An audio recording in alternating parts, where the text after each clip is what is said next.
মুর্শিদাবাদ জেলার সুতি ২ নম্বর ব্লকের অন্তর্গত অরাঙ্গাবাদ একান্ত আপন লজে জঙ্গিপুর লোকসভা কেন্দ্রের কংগ্রেসের প্রার্থী মতরুজ হোসেন ওরফে বকুলের প্রস্তুতি সভা অনুষ্ঠিত হল।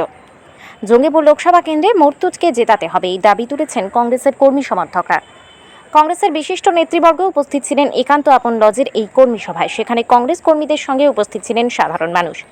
এবার এক লোকসভা নির্বাচনের রূপরেখা কিভাবে তৈরি করবে কংগ্রেস। জঙ্গিপুর লোকসভা কেন্দ্রে হেভিওয়েট তৃণমূল প্রার্থী, তাদের বিপরীতেই রয়েছে খলিলুর রহমান।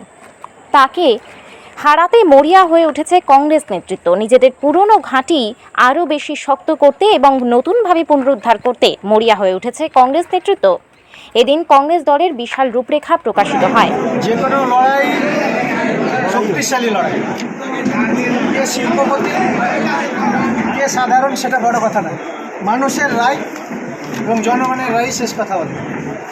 শিল্পপতি বলে যে বড় হবে আর সাধারণ মানুষ হলে যে বড় হবে না, এটা কোনো ব্যাপার নয়। প্রচারের ময়দানে কি প্রচারের ময়দানে ওদের বিরুদ্ধে আমাদের হাজারো ইস্যু আছে, সেগুলো পরবর্তীতে আমরা শুরু করব।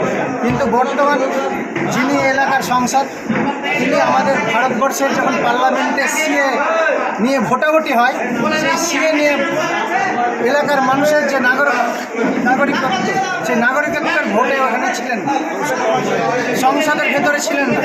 আমাদের এলাকার সংসদ করব, সেই জায়গায় ডিবেটে থাকবে না, সে বেরিয়ে যাবে, বিজেপিকে সমর্থন করবে, এইভাবে মানুষ মেনে নেবে।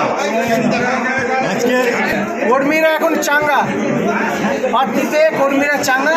কর্মীরা বলছে আমরা সঠিক জায়গায় সঠিক প্রার্থী পেয়েছি, আর কোনো চিন্তা নাই, কারণ আমরা সব নেমে পড়লাম চাপ। জয়ের ব্যাপারে কত জয়ের ব্যাপারে আশাবাদী, আরও যত দিন যাবে বলবো আপনাকে। মানুষ শুধু চর্চা শুরু করে দিয়েছে, এটুকু বলতে পারে।